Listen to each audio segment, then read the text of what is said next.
আসসালামু আলাইকুম। আমি আনজির রহমান লিটন বলছি।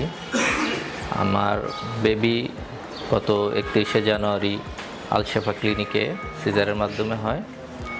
তো তারপর পরই শ্বাসকষ্টের কিছু সমস্যা দেখা দেয়। সেই সমস্যা থেকে আমাকে সদরে পাঠানো হয়। সেখানে সদরে কিছুক্ষণ থাকার অবস্থায় আমি পরিবর্তন পাচ্ছিলাম না। সেখান থেকে ট্রান্সফার হয়ে বড় হাসপাতালে আসি।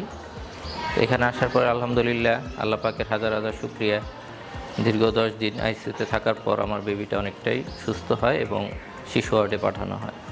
তো শিশু ওয়ার্ডে 7 দিন থাকার পরে আল্লাহ পাকের রহমতে আজকে ওনারা ছুটি দিচ্ছে আমাদেরকে। তো আলহামদুলিল্লাহ হাজার হাজার শুকরিয়া।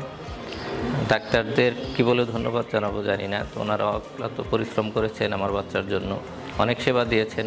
ওনাদের আচরণ আমি খুবই মুগ্ধ। প্রত্যেকটা স্টাফ এবং ডাক্তার সবার কাছে আমি কৃতজ্ঞ, যারা এত সুন্দরভাবে ডিসিপ্লিন করে সব কিছু সুন্দর করে আমার বাচ্চাকে সুস্থ করে তুলেছেন আল্লাহ পাকের রহমতে।